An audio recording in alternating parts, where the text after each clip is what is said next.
Армысыздар менің тыңдармандарым, арнама қош келдіңіздер. Арнамның дамуына үлес қосып, лайк басып, пікір қалдыра кетіңіздер. Сіздердің әрбір пікірлеріңіз біз үшін өте маңызды. Әрбір басқан лайк пікірлеріңіз үшін алтын саусақтарыңыз аман болсын. Тілегім айтқым келеді.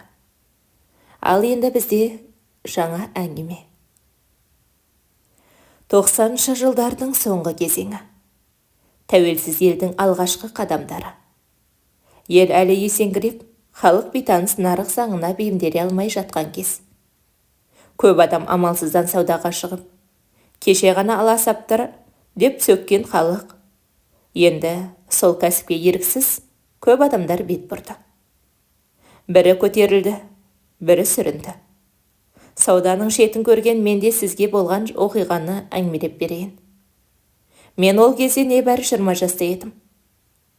Мектеп бітірген бойдан оқуға түспесем де, ештен кеш жақсы деп, Қостанайдан Алматыға оқуға түсем деп, ата-анамнан рұқсат алып келген болатымын. Бірақ өмірмен ойлағандай болмады. Университетке түсе алмадым. Ата-анама жұмыс істеймін деп, ауылға қайтпай қалдым. Сөйтіп жұмыс іздеп жүріп қалада бір жігітпен таныстым. Танысқан сәттен бастап екеуміз бір-бірімізді бұрыннан білетіндей тез тіл табысып кеттік. Ол да жоғары оқуға түсе алмай колледжге оқып жатыр екен. Соңғы курс екен. Жақында диплом алып ауылына қайтатынын айтты.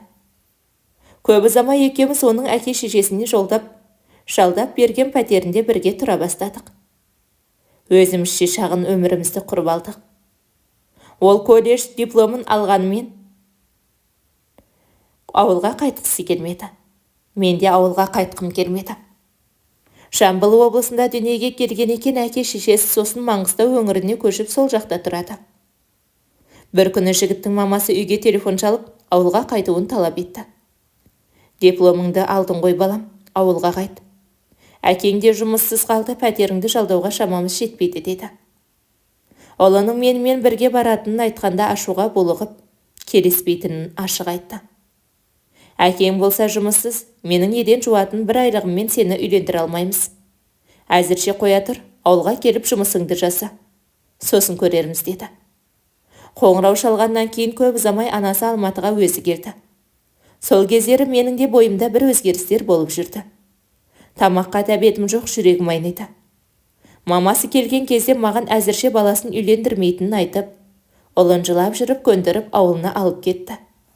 Кетерінде жігітім, ешқайда кетпей осы пәтерде күте тұр. Ауылдан пәтер ақы жіберем. Есі келсе бір апта уақыт сұра, деді. Жұмысқа кірем, сосын сені міндетті түрде алып кетемін деп кете барды. Ал мен қалдым жалғыз. Кешке дейін өзімді қолға ұстап едім. Түнде жылап ұйықтап қалыппын. Таң ата шошып ояндым. Есік сарт-сұрт соғылып жатыр. Ішімнен ол қайтып келді ме деп үміттеніп есікті ашып жіберсем, пәтер иесі екен. Пәтерді жалдап отырған бала қайда? Деді салқын үнмен. Ақшаны бүгін төлеу керек. Болмаса пәтерді босатыңыз. Мен бір апта уақыт сұрап жағдайымды айттым, бірақ ол, қызым, кешір. Бізге де күн көру керек. Қап-қазір заттарыңды жинап пәтерді босат. Пәтердің кілтін бер. Басқа студенттерге жалдаймын, деді. Амалым құрып пакетке киімдерімді, құжаттарымды салып, үнсіз пәтерден шығып кеттім. Пәтерден амалсыз шыққан күні менің баратын жерім болмады. Сөмкемде киім мен құжат, қалтамда көктейін. Жалдаған пәтер базарға жақын еді. Сол баяғы Алматының барахолкасы. Адамдар асығып үсігіп жүреді, ал мен болсам, не істерімді білмей, бейне бір бос қабық сияқтымын. Қарным ашты, денем әлсіреп, көзім ілініп барады. Базардың шет жағында балмұздақ сатып тұрған бір әйелдің жанында қуыс жер бар екен. Соған барып, тәте, осы жерде жата тұрсам болады ма дедім.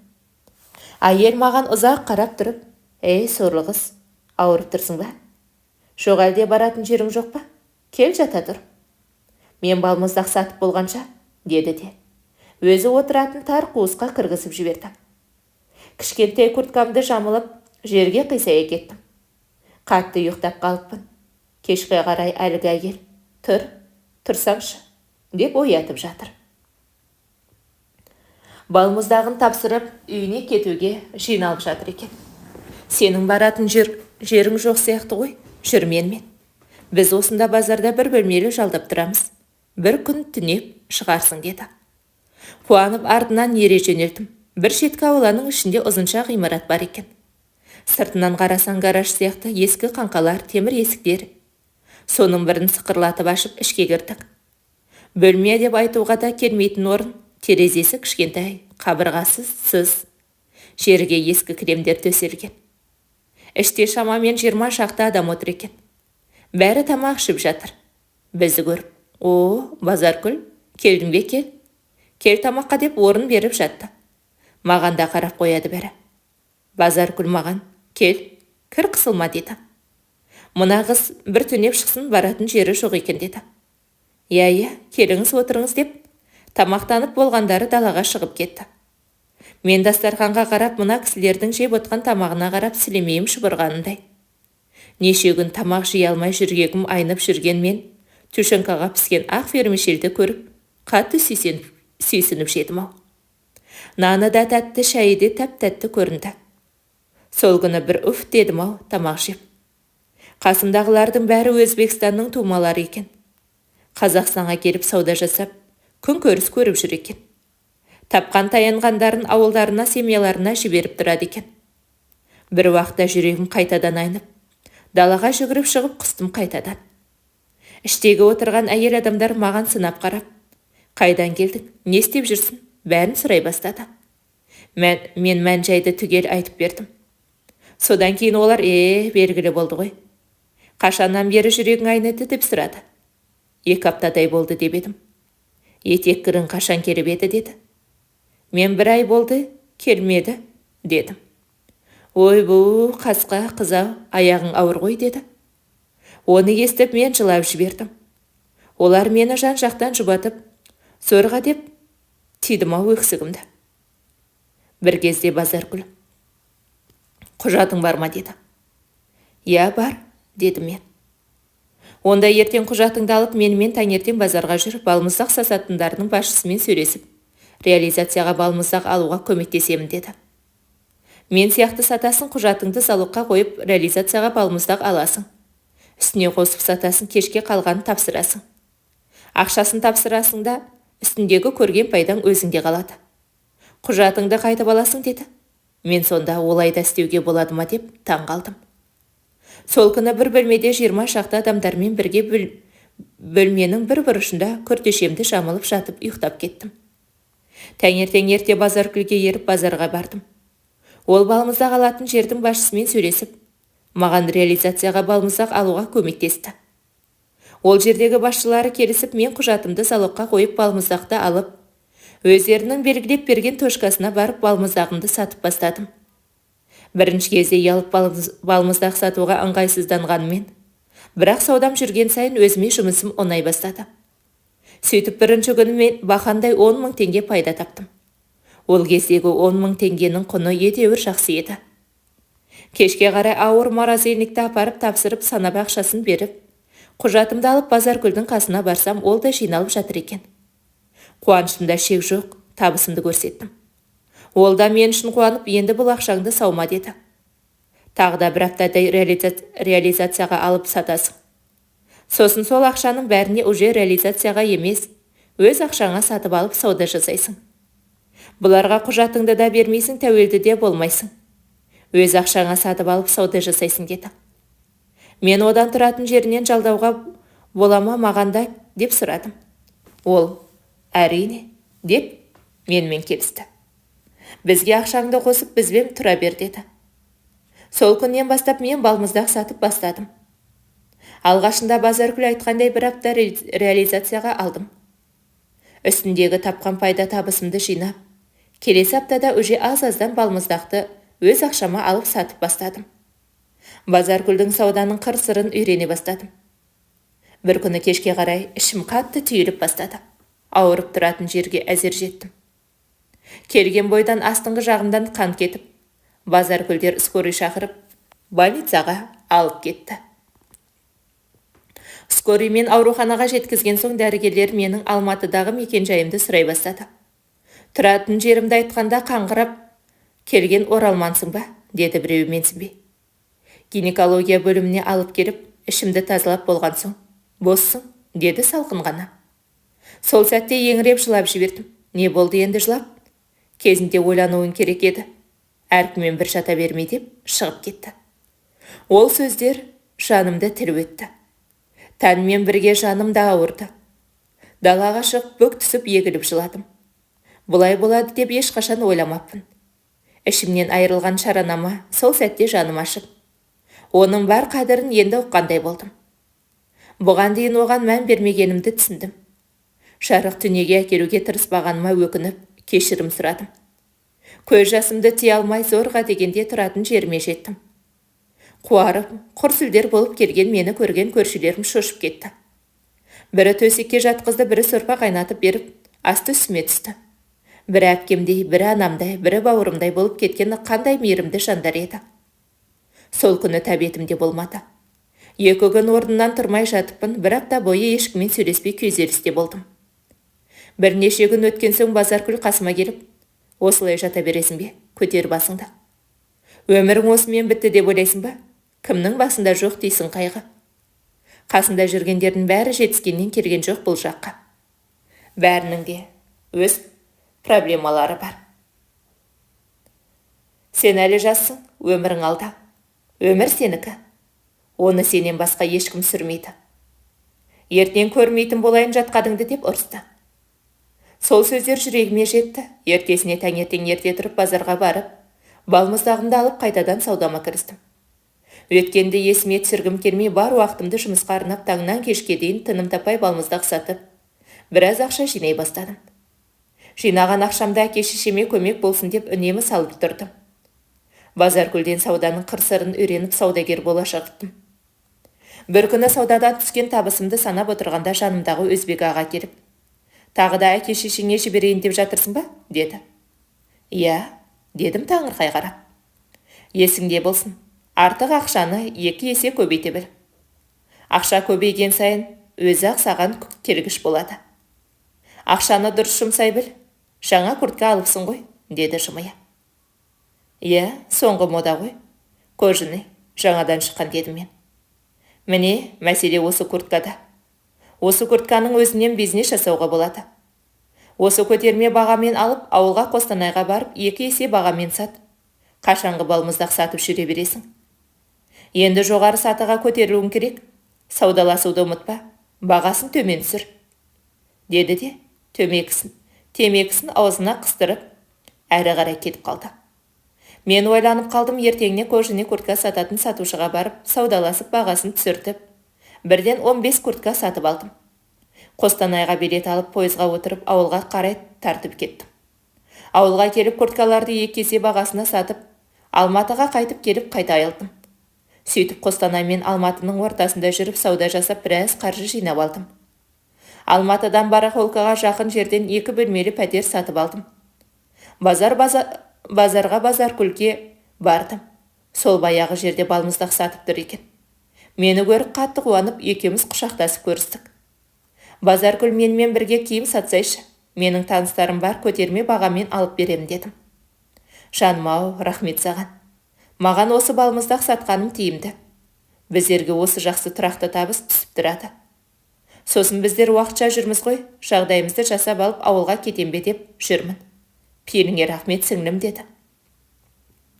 Онда кешке бәріңіз саттарыңызды жинап көшесіздер. Мен жақын жерден 2 бөлмелі пәтер алдым.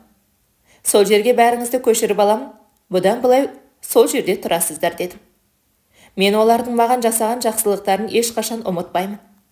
Кешке қарай бәріміз 2 бөлмелі пәтерге көшіп келдік. Олардың қуанғандарын көрсең ғой. Олардың қуанышына қарап мен де мәз болдым. Кетіп бара жатып Базаркүлге үйдің кілтін беріп кеттім.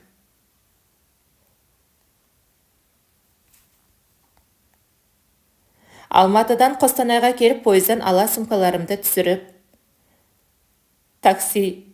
қасыма бір таксист жігіт келіп, такси керек бе, деді. Мен, иә, керек, дедім. Ол сумкаларымды көтерісіп машинаға салып, көмектесіп машинаға отырып ауыл жаққа бет алдық. Жол жөнекей келе жатырып таныстық, оның аты Самат екен. Ауылға келген соң сөмкелерімді көтерісіп, үйге кіргізіп кетіп бара жатқанда ақшасын берсем алмады. Келесі жол кетіп бара жатқаныңызда алармын деп шымиып кетіп қалды. Сол күннен кейін Самат мені вокзалға апарып шығарып салып, Алматыдан күтіп алып жүрді.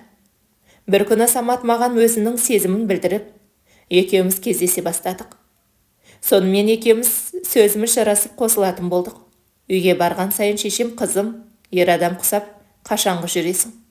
Біреудің етегінен ұста, тұрмыс құр. Жас кезіңнің қалай өткенін білмей қаласың. Сенің тұрмыс құрып балалы шағалы болғаныңда әкең екеуміз көргіміз келеді деп, құлағымның құрыш етін жейтін үйге барған сайын. Сол сөздердің әсеріме Саматқа күйеуге шығуға қарсы болмадым. Сөйтіп 2000 жылдары көктемде Саматқа күйеуге шықтым. Самат маған сразу сауда жасауға қарсы болды. 4 жыл сауда жасап, екі ортада қатты қажыдым ба, әлде күйеуге шыққан соң күйеуіме сендім бе? Алматыға саудаға бармай кәдімгі отбасы құрып көрейін деп, ел қатарлы өмір сүре бастадым. Самат баяғыдай такси болып, таң менен кетеді, кешке бір келеді. Сөйтіп жүріп менің аяғым ауыр болды. Сондағы қуанышымда шек болмады, баяғы қателігімді жібермей, өзімді күтіп, ішімдегі нәрестемді асыға күттім. Соңғы кездері Самат үйге тым кеш келіп жүрді. Тіпті келмей қалатын күндері де болды. Бір күні мен төркініме 1-2 күн қонуға барып келетін болдым. Самат мені апара алмайтынын айтып, автобуспен бара бер деп айтты. Түс қайта асықпай шығып, автобусқа мініп кетіп бара жатып, автобус бұзылып қалып, жөндеуден өткенше бірталай уақыт өтіп кетті. Содан әрі қарай бармайтынын айтып, қайтып келе жатқан автобусқа мініп кері қайттық. Сөйтіп жүргенде кеш болды, үйдің алдында Саматтың машинасы тұр екен. Жолдан шаршап үйге кіріп келсем, есік алдында әйел адамның аяқ киімі тұр. Әрі қарай жатын бөлменің есігін ашып қалсам, Самат пен бір әйел жалаңаш құшақтасып жатыр екен. Мені көрген Самат шошып кетіп атып тұрды. Менің төбемнен біреу мұздай суықты құйып жібергендей болды. Ешқандай үндеместен үйден қайтадан шығып кеттім. Бар ойым ашуымды басу, себебі балама зиян болмасын деп. Екінші рет ішімдегі нәрестемнен айырылып қалғым келмеді. Ашуымды тежеп сабырлы болуға тырыстым. Самат артымнан жүгіріп шықты. Мен қайрылмастан көршінің үйіне барып, сол үйге түнеп шықтым да таңертең төркініме бір жолата кетіп қалдым. Әке шешем ештеңе демеді. Барлық жағдайды естіген соң, қайтеміз енді. Маңдайыңа жазғаны сол шығар. Бізге сенің амандығың керек, қызым. Нәрестеңмен өзіңді күт деп демеу берді. Сөйтіп мен күйеуіме қайтып бармадым. Ол да кешірім сұрап келмеді. Ауылдан бір магазинде арендаға алып, азық-түлік сата бастадым. Саудам жақсы жүріп кетті, аяғым ауыр болса да күнде жұмысыма келіп саудамды жасап жүрдім. 2001 жылы ұл баланы дүниеге келдім. Аналық махаббатымда шек болмады. Ата-анам баламды бағысып көп демеу болды. Сөйтіп жүргенде балам 5 жасқа толды. Мен ол кезде магазинде сатып алған болатынмын. Ішін кеңейтіп, үлкен магазин аштым. Бір күні магазинге бір таныс адам келді, мені танып қалып қасыма келді. Қалайсың, сен мені таныдың ба деді. Мен ғой, Таңаттың досымын ғой, ұмытып қалдың ба деді. Сол кезде есіме түсті баяғы ең бірінші жігітімнің дос баласы. Қалайсың, Жомарт? Мұнда қайдан жүрсің дедім. Ол осында туыстары тұратынын, соларға қыдырып келгенін айтты. Таңаттың қайда екенін білесің бе деді. Жоқ, мен Таңатты көрмегелі қай заман дедім. Ол түрмеде, деді. Естіген кезде менің қолым қалтырап кетті. Таныстары ішімдік ішіп отырып, абайсызда бір орыс қызды 3-ші этаждан ұшырып жіберіпті. Бірақ оған Таңаттың қатысы жоқ. Қастарында болған соң групповойға ілініп, 10 жылға сотталып кетті. Отырғанына 4 жылдай болды, деді. Мен одан Таңаттың қай зонада екенін анықтап, адресін сұрап біліп алдым. Таңаттың зонадағы адресі Ақтау қаласында болып шықты. Адрес жазылған парақшаға қарап, баяғы Алматыдағы жас өмірімнің бәрі қайта есіме түсіп, неше жыл уақыт сырғып өте шыққанын ойлап біраз отырып қалдым. Үйге келсем де ойымнан сол кездер кетпей қойды. Содан мен Ақтауға кетуге бел будым. Анам маған қайда жүрсең де аман жүр. Бірақ баламен қиын болады. Ақтауға барып орналасып алып, сосын Расылды алып кетерсің деп баланы бергісі келмеді. Туылғаннан бауырларына басып өсірген жиенін өзіміз бағып қараймыз деп, әкем де, анам да мені көндіріп, Ақтауға өзім кететін болдым. Магазинде сіңлім мен ініме тапсырып, бір аптадан кейін пойызға отырып Ақтауға жол тарттым. Ақтауға келгеннен кейін пәтер жалдап 1-2 күн демалып, такси жалдап Сонаға келдім. Сона Ақтаудың шет жағында екен. Ақтау тығыншықтай кішкентай қала, Алматы мен Қостанай сияқты үлкен қалаларды көрген маған Ақтау ойыншықтай болып көрінді. Әркез шаң мен жел болса да, қала іші тап-таза екен. Ең қатты ұнағаны ол теңіз еді. Қарт Каспийдің жағасына барып, толқындарына қарап отыру бір ғанибет. Сонада туысың немесе заңды түрде әйелі болмасаң тіпті свиданияға кіру мүмкін емес екен. Таңертеңнен кешке дейін дым бітіре алмай үйге шаршап қайттым. Үйге келіп тынығып алған соң таңаттарға хат жазуға бел будым. Хатты ертесі күні поштаға апарып салып, қайтып келе жатып, үйдің қасындағы магазинге кіріп келе жатсам, магазиннің есігінде требуется продавец деп жазылып отыр екен. Не де болса сұрап көрейін деп сатушының қасына барып, жұмыс жайында кіммен сөйлесуге болады деп сұрап едім. Ішке қарай кіріңіз деді. Ішке кірсем, олты Әзербайжан бір кісі отыр екен. Менің даниларымды сұрап, қайдан келгенімді сұрап, бұрын магазинде жұмыс жасағанымды білгеннен кейін сразу ертең жұмысқа кіріс деді. 2 апта өткеннен кейін таңаттардан хат келді. Хатты ашып оқып, таңаттардың сол кездегі мені іздеп Алматыға барғанын, бір емес 3 рет іздеп барып таба алмай кеткенін, әлі де мені ұмытпағанын, мені тапқанына қатты қуанышты екенін жазыпты. Хаттың соңында Свиданкаға кіру үшін жақсы таныспен ақша керек деп жазыпты. Екеуміз осылай бір-бірімізге хат жазып жүрдік. Бір-бірімізбен қайта қауышқандай қуандық. Содан мен магазинде 6 ай жұмыс жасадым. Магазиннің иесі өте қарапайым жақсы кісі болып шықты. Аты Зельмар. Оған біз дяда Зельмар дейміз. Ол менің жұмысты жақсы атқара алатынын, сауданың қырық сырын білетінін байқап, 3 ай өткен соң мені администратор қылып тағайындады. Бір күні Зельмар ағай не үшін Ақтауға келгенімді сұрады. Өзімнің Қостанайда үлкен магазинім бар дейсің, Ақтауда неғып жүрсің деп сұрады. Мен оған барлық жағдайымды айтып шықтым. Сонаға Свиданкаға кіруге жақсы таныс керек екен, дедім ең соңында. Ол маған қарап тұрып, баяғыдан айтсаң қайтеді, Сонаның бастығын жақсы танимын деді. Менің сол кездегі қуанғанымдай. Сонымен Зельмар ағай Сонаның бастығымен сөйлесетін болды. Бір күні шақырып алып, қызым, келесі апта сәрсенбі күні гүліңді алып, Свиданкаға кіретін болды. Қанша төлеу керек екенін сосын айтам, ақшасын мен арқылы беріп жібересің деп, маған Сонаға кіретін қағазын берді. Мен сол кездегі қуанғаннан Зельмар ағайды құшақтап алдым. Келесі сәрсенбеге дейін 5 күн бар.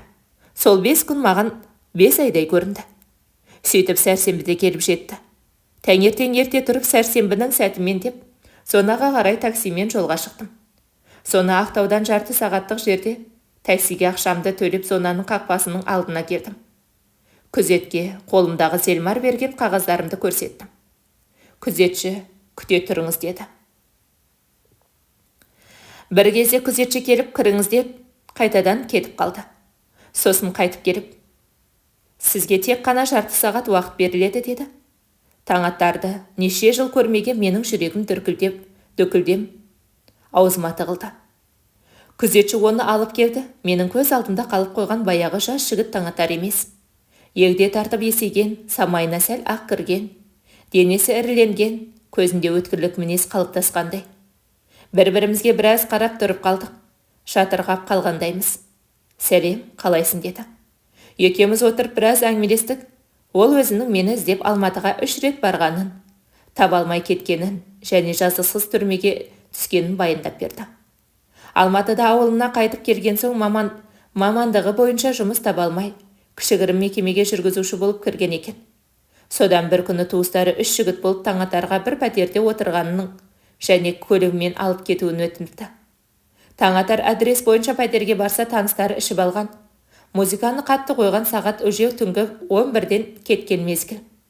Оларды қасында күтіп отырғанда музыканың даусына шыдамай көрші орыс қыз келіп милиция шақырам деп айқай шығарады.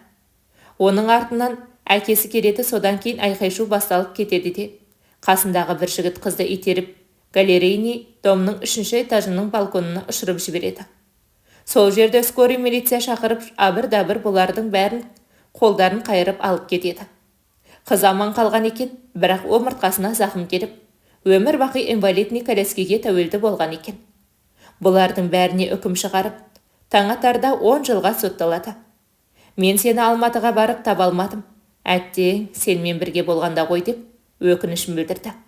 Мен одан аяғым ауыр болғанын айтып, нәрестені өмірге әкеле алмағанымды естігенде Таңатар жалт қарап, неге сол кезде айтпадың деді. Біз ол кезде жаспыз ғой, Таңат. Мен де жастықпен аяғым ауыр екенін де білген жоқпын. Аяғым ауыр екенін сен кеткен соң ғана білдім. Бірақ өкінішке орай сақтап қала алмадым баламызды, деп айттым. Сол кезде Таңат мені қатты құшақтап алды да, кешір мені деді. Менің көзіме еріксіз жас келді, уақытыңыз бітті деді. Күзетші келіп, оны алып кетті. Мен таксиге отырып үйге қайттым, көңілім бір түрлі құлазып, көңіл күйім болмады. Қалайда Таңатарды амнистияға іліндіру керек. Ертең Селмар ағамен сөйлесемін деп шештім. Ертесіне жұмысқа келсем, бұрынғы сатушы қыз жұмыстан шығып, орнына басқа Ирина деген орыс келіншек келіпті. Екеуміз теріс тіл табысып кеттік. Қазақшаға суда екен. Мен Селмар ағаның келуін күттім, түске таман ол да жұмысқа келді. Қалай қызым, кездесе алдың ба деді. Мен алғысымды айтып келіскендей сұраған сомасын Селмар ағаға бердім. Ол кездесуге рұқсат қағазын берген үшін зонаның бастығына беру керек. Амнистияға ілінуге досыңызбен сөйлесе аласыз ба? Сұраған сомасын жинап берем дедім. Селмар аға маған қарап отырды да, білмеймін қызым, сөйлесіп көрейін деді. Менің жаным енді тыныштық таппады, жатсам тұрсам қалайда Таңатты шығарып алу деген ой. Содан мен баяғы Алматыдан сатып алған пәтерімді сатамын деп шештім. 2 күннен кейін Селмар ағаға Алматыға кететінімді түсіндіріп айттым. Орныма Ирина жұмыс жасап беретін болды. Сонымен Алматыға қарай баратын болдым. Пойыздан түсіп таксимен пәтеріме келдім. Кілтімнен есікті ашып ішке кірсем, ешкім жоқ. Үйдің көптен ешкім тұрмағалы белгілі болып тұр, шаң басқан. Ас үйге кірсем, үстел үстіне Базаргүл хат жазып кетіпті. Амансың ба сіңлім, қал жағдайың қалай? Сен бір кездері келер деп хат жазып кетіп жатырмын. Біздер ауылға кететін болып шештік, балдарымды есейді. Үлкен балам үйленем деген соң, бір жолата кетуді ұйғардық. Саған көп рахмет жаным, бірде-бір мазаламадың. Біздер өзіміздің пәтерімізде арқайын тұрдық. Сені көре алмағаныма өкініштімін. Сен келсең хатты оқырсың деп жазып кеттім. Айтпақшы, мен телефон нөмірімді астына жазып қойдым. Осы нөмерге хабарлас. Қайда жүрсең де аман бол. Сәлемнен, Базаргүл деп. Хаттың астына телефон нөмірін жазып кетті. Ертесіне пәтерді сатуға қойдым. Бір аптадан кейін пәтерімді атыраулықтар студент балдарымызға аламыз деп сатып алып, пәтерімді сатқаннан кейін Қостанайға барып, әке-шешемнің батасын алып, баламды Ақтауға өзімен бірге алып кетуге бел будым. Баламды бауырыма басып Ақтауға қайтып келдім де, адвокатпен кездесіп Таңатарды ісін бастауға алғашқы жарнамды бердім. Ендігі бар мақсатым балам екеумізге пәтер сатып алу керек. Пәтер іздеп жүріп, төменгі шағын ауданнан Ресейге шұғыл көшіп бара жатқан орыс жанұясынан 2 бөлмелі пәтерін сатып алдым. Өз үйім ақ, боз үйім деп орналасып жатқанда кешке қарай қасымдағы бірге жұмыс жасайтын Ирина мен жолдасы Аслан екеуі құттықтап келді. Иринаның жолдасы ұлты лезгин, мінезі ашық, өте ақ көңіл адам екен. Кешке отырып шай ішіп болып үйге қайтатындарын айтты. Біз жүрейік, деді Иринаның жолдасы. Ертең ерте жол жүруім керек, ауылдық жерден бір кісі келіп менің газель машинамды жолдап көкөністерін апарып беруге өтініш білдірген. Соған кетем деді. Ауылдық жердегі магазиндерге көкөніс жетіспейді екен. Алып кететін көлік іздеп, оны жалдап алып кетуге оларға көп жұмыс деді. Содан қоштасып олар үйіне кетті. Балам екеуміз ұйықтайтын болып жаттық, бірақ ұйқым келмеді.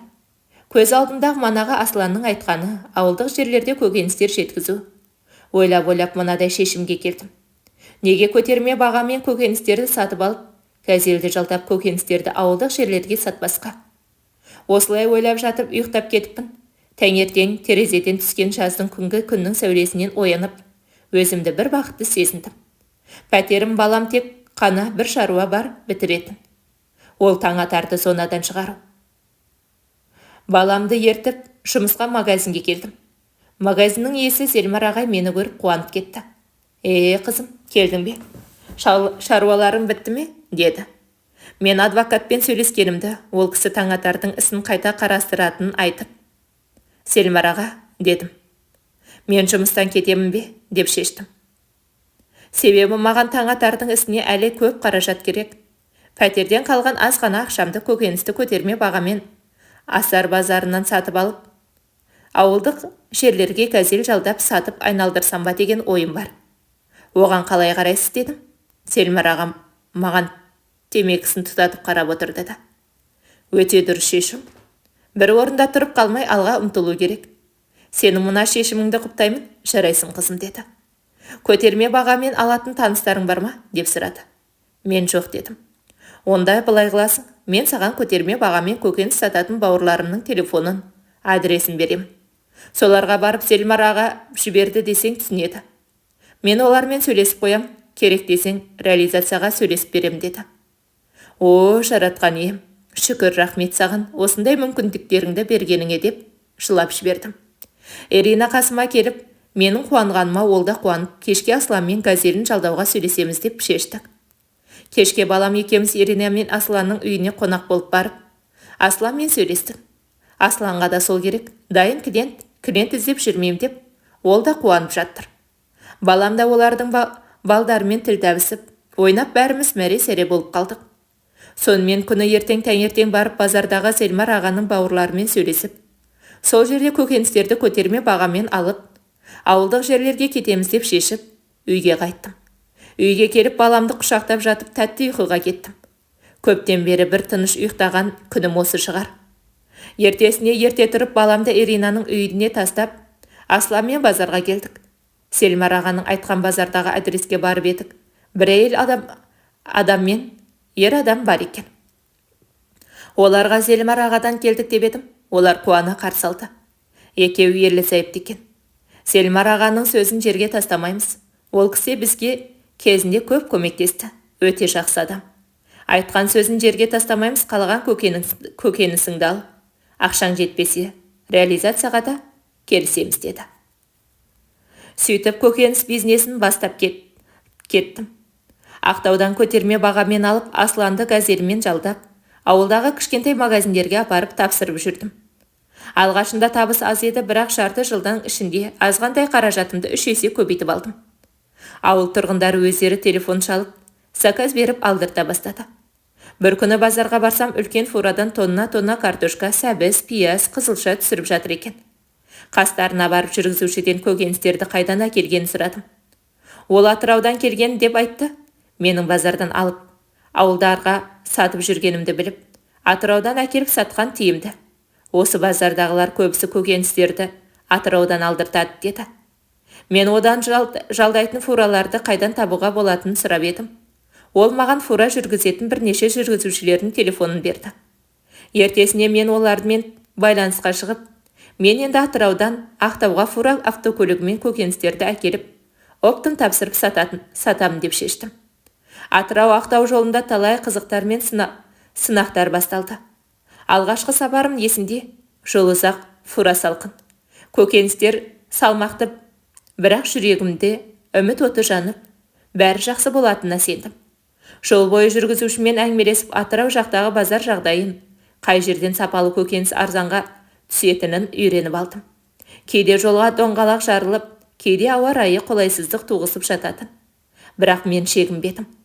Ақтауға жеткен соң көкөністерді алдын ала хабарласқан көтерме сатып алушыларға жеткізіп, түскен табысымның есебін жасап отыратымын. Жеткізу жүйесі жолға қойылған сайын бизнесімде дамай берді.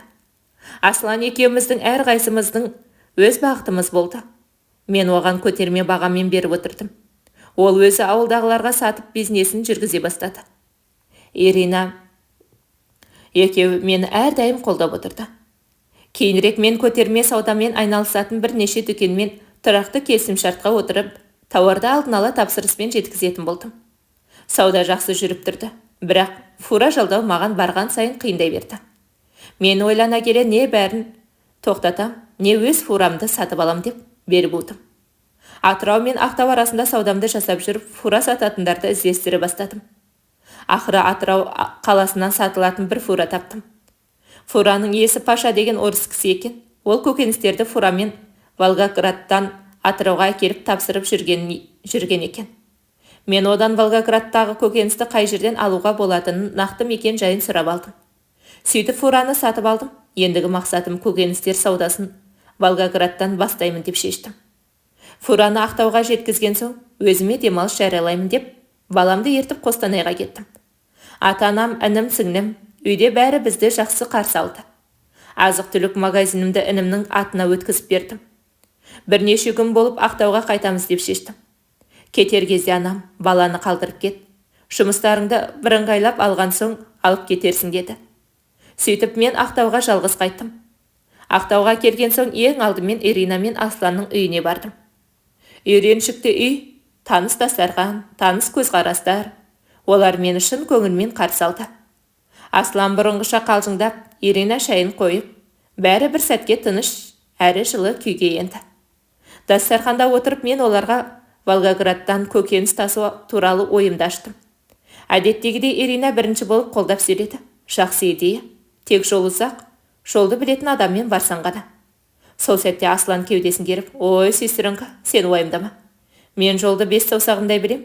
Самое главное фураны дұрыстап жолға дайындау керек. Ал остальные ерунда маған сен, деді. Сол күні-ақ Аслан фураны жөндеуге кірісті. 1-2 күннің ішінде фура дайын болды. Дөңгелегі, майы, документтері бәрі тексерілді. Жөнелуге де санаулы сағат қалған еді. Кетер кезде Ирина есік алдында қоштасып тұрып, Ресейге кетіп барасың ғой, Қазақстан шоколады мен коньягын көбірек алып кет. Ол жақта біздің дәмімізді жақсы көреді. Барған жерде сый ретінде беріп, қарым-қатынас орнатып аласың деді. Осы сөзден соң мен базарға барып, 2 жәшік Қазақстан коньягі мен 2 коробка Қазақстан шоколадын сатып алдым. Өзімше керек болып қалар деп ішімнен түйдім. Ал ол сыйлықтың өмірімде сақтап қаларын мен ол кезде білмеген едім. Волгоградқа аман есен жетіп, көкөністерді тиіп, барған жерімізде Қазақстанның дәм деп коньяк пен шоколадымызды тату еттік. Фураны көкөністен толтырғаннан кейін Қазақстанға жол тарттық. Жол шеті жоқ, ну орманның ішімен жүреді. Асланмен әңгіме айтып күліп келе жаттық. Ресейдің шеті жоқ, бір-біріне ұқсас ормандар көзді шаршатады. Түн жақындап келе жатты. Бір сәтте Аслан артына қарап тұрып, сестренка, артымызда Селешка деді. Даусы кілт өзгеріп кетті. Айнадан қарасам 4 қап-қара джип, нөмірсіз, терезесі қап-қара, құдды кинодағы мафия сияқты. Соңымыздан тығыршып келеді екен. Қорыққанымыздан не істерімізді білмедік. Асланның қолдары дірілдеп, қашайық па, қазір бұлар бізді тоқтатып, деді. Мен өз-өзімді зорға тежеп дірілдеген даусымен, қашсақ та, қашпасақ та өлтіреді. Қашпа, мүмкін жай өтіп кетер дедім. Бірақ олар бізді жібермеді. 4 джип алдымызда қапталымызды жауып тоқтатты. Ешқандай амал қалмады, тоқтадық. Кабина ішіндегі үнсіздік ауыр тастай басылды. Мен де Асланда бір-бірімізге қарамай, демімізді ішке тартып отырмыз. Қорқыныш деген көзге көрінбейтін, бірақ бүкіл тәніңді қысып ұстайтын, тізеңді босатып жіберетін бір суық күш екен. Джиптердің есігі бірінен соң бірі ашылып, ішінен мойындары жуан, бұлшық еттері бұлт-бұлт еткен, тақырбас, қару асынған орыстар түсе бастады. Түрлеріне қараудан өзі қорқынышты, көздерінде жылылық жоқ, суық, сынай қарады. Олар үнсіз ешқандай дауыс көтермей, жай ғана қозғалып фураның қасына келді. Солардың ішінен біреуі сірә басшысы болар. Маған жақындап, ештеңе деместен тек басын изеді. Түс дегені. Сол мезетте менің аяғым өзімді тыңдаудан қалды. Қорыққаннан есікті қалай ашқанымды білмеймін. Салбырап түсіп бара жатырмын. Құдды бір мен емес, біреу итеріп түсіріп жатқандай. Бітті. Осымен бәрі аяқталды деген ой келді. Тізем қалтырап, өз салмағымды көтермей, бөгіліп кетіп барады. Куда пут держите? Деді әлгі басшы жай, бірақ қатқыл дауыспен. В Казахстан, дедім. Даусым шықты ма, шықпады ма? Өзімде анық ести алмадым. Ол фураның есігіне басымен ишара етті. Аш дегені, Мен әлденеге еріксіз мойынсынып, Фураның жанына барып есікті аштым. Ішінде қап-қара көкөніс, барлығын жүк қағазымен, накладноймен бірге көрсеттім. Олар бірден үстіне шығып, қарап шықты. Біреуі басшысына қарап, «Вроде норма», деді. Сол кезде әлгі басшы маған қайта бұрылып, ерінің ұшымен езу тартып, «Ну что, сестренка? Чем нас угостишь?» деді. Бір сәтке мең-зең болып қалдым. Ой санамда шашырап кеткен, бірақ сол сәтте есіме Иринаның сөзі. Базардан сатып алған жәшік коньяк пен Қазақстан шоколад түсті. Жүгіре басып Фураның артына барып, бір жәшік коньяк пен бір коробка шоколадты алдым да, қалтырап тұрған қолымнан ұсындым. Күтпеген жерден бәрі күле жөнелді. Жаңағы сұсты зәрлі түрлері өзгеріп сала берді. «О, қазақстанский коньяк», деді бірі. «Во, ништяк», деп екіншісі шоколадты көріп тістей бастады.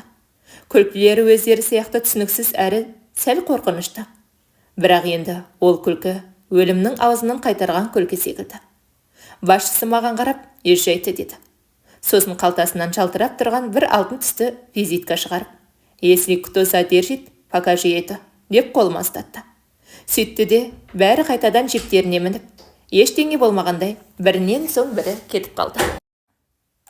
Мен қаққан қазықтай қақайып орнымнан қозғалмай мелшіп, Фура жанында қанша тұрғанымды өзім де білмеймін. Қолымда алтын түсті визитка, жүрегімде әлі де дүрсіл. Ал тізем болса сол баяғы дірілінен асықпай тұр. Бір сәтке бәрі түс секілді көрінді. Джиптер, автоматтар, сұсты көзқарастар, сосын аяқ астынан күліп кеткендері. Енді ғана дем ала бастадым. Мен қаққан қазықтай аяғымда әлі тұр едім. Аслан, бір кезде есімді жиып, кабинаға қарай жүрдім. Көлікке беттеп келсем, Аслан рөлдің астына тығылып, ақ жейдесі термен қорқыныштан жабысып қалған. Қолын көріп қалдым, дірілдеп тұр. Есік ашылғанда жалт қарап мені көріп, «Тірісің бе?» деп сыбырлады. Мен үндемедім, тек басымды изедім. Аслан орнынан баяу қозғалып маған қарады. Мен ондайларды тек кинодан көретін едім. Біз қайта жолға шықтық. Орман іші тыныш, бірақ ішімізде дауыл. Сөйлемей келеміз. Қанша уақыт жүргенімізді білмейміз, радио үнсіз. Жол шеті қараңғы. Тек Фураның ауыр доңғалақтарының гуілі ғана естіледі. Ол да өздігінен бір жұбаныш беретіндей. Біраздан кейін Аслан тамағын кенеп, «Сестренка, сен бүгін бізді құтқардың. Ты железная леди. После этого бұрыннан да бетер буду уважать». Сол коньяк пен шоколадты алмағаныңда не боларын білмеймін. «Ирина айтты ғой», дедім, жай ғана. «Мен енді Иришканы өмір бойы сыйлап өтемін», деді. Ол күлді. Мен де еріксіз жымиып қойдым. Шекараға жеткенше ештеңе болмады, визитканы көрсетудің де қажет болмады. Бірақ ол алтын қағаз қалтамда жүріп, маған мүлде басқа сенімділік сыйлап тұрғандай еді. Қазақстанға өтіп, Ақтауға жақындаған сәтте көкірегімде белгісіз бір сағыныш кернеді. Жаным тынышталып келе жатты. Қалаға кіргеннен көшелердің жарығы, таныс ғимараттар, жағалау жақтан соққан самал, бәрі де жанды жылытты. Үйге келіп, есікті ашқанда Ирина есік алдында дастархан дайын, шай қойылған. «Жақсы келдіңдер ме?» деді жай ғана. Мен ештеңе демедім, шаршаған денем үстелге отырғытты да ғана қалап тұр еді. Бірақ ішімнен бір ғана ой кетпей қойды. Бұл жай көкөніс саудасы емес екен. Бұл өмір мен өлімнің, сабыр мен ақылдың, қорқыныш пен ерліктің арасы. Сол күні ұйықтай алмадым, Фура далада тұр. Жанымда өмір бойы ұмытылмас оқиға және өмірімдегі тағы да бір айқын шындық. Жол ешқашан тек жол емес, ол сынақ. Және сол сынақтан өткен адам мүлде басқа болып оралады.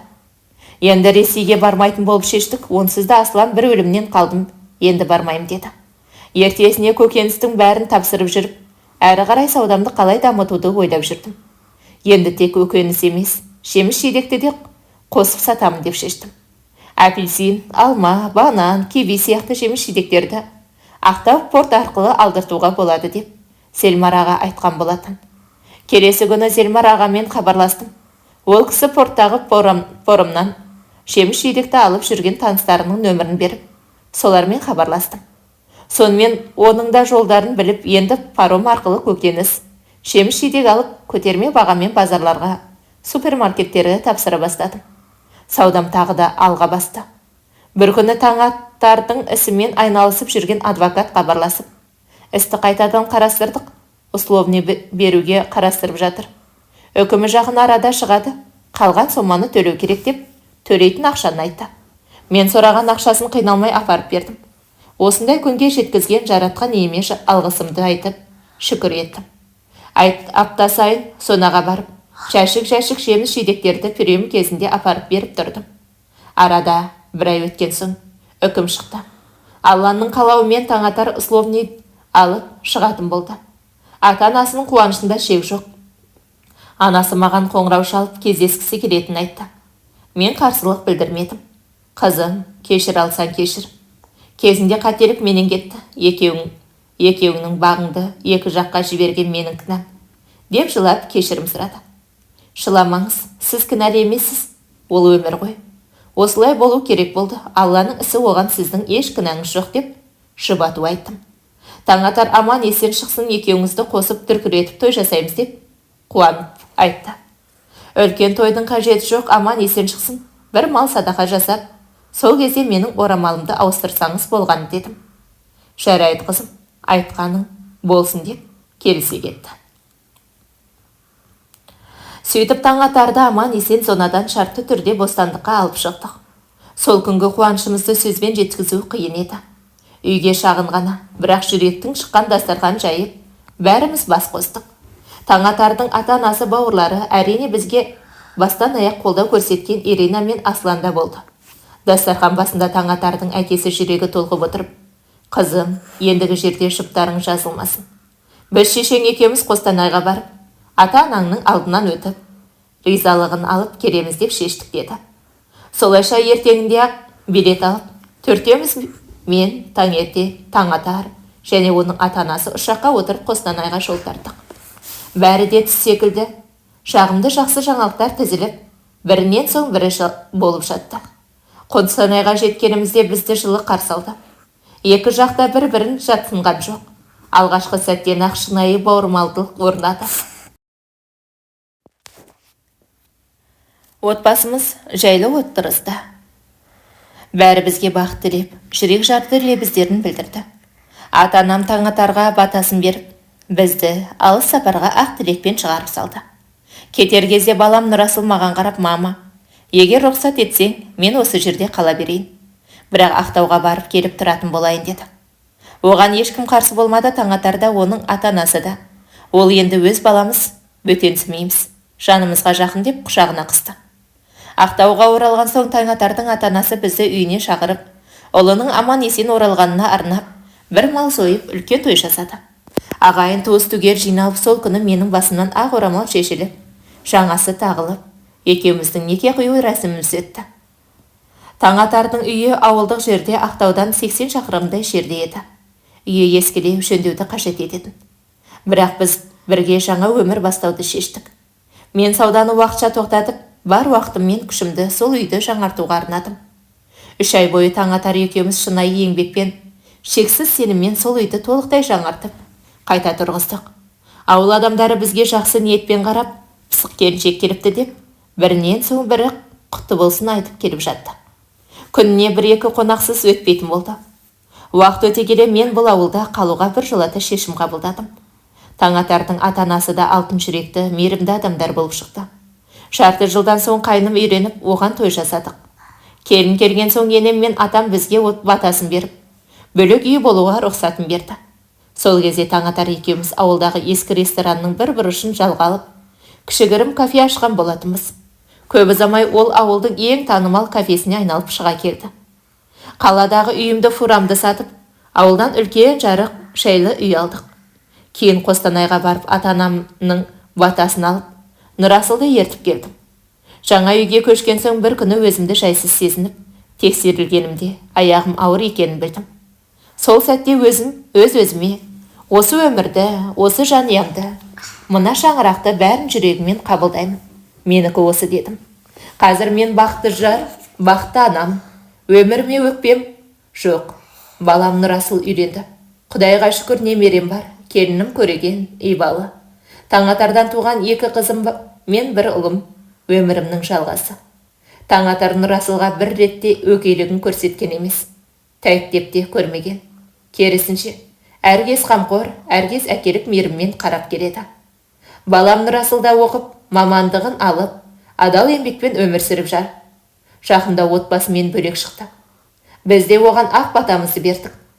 Осы өмірді әйел үшін шын бақыт, босағасы берік, жұбайы жанашыр, балалары аман, жүрегі тыныш отбасында ғой. Бақыт деген алтын жүзік емес, бақыт кешке үйге келіп, күліп кіріп, тыныш жатып, таңертең жақсы жаңалықпен ояну. Қасында жанында ұғар адам болса, маңайың аман болса, одан артық не керек? Әңгіменің соңына дейін тыңдағандарыңыз үшін алғысым шексіз. Әңгіме ұнаса лайк басып, пікір қалдыра кетіңіздер. Және жақындарыңызбен бөлісе отырыңыздар.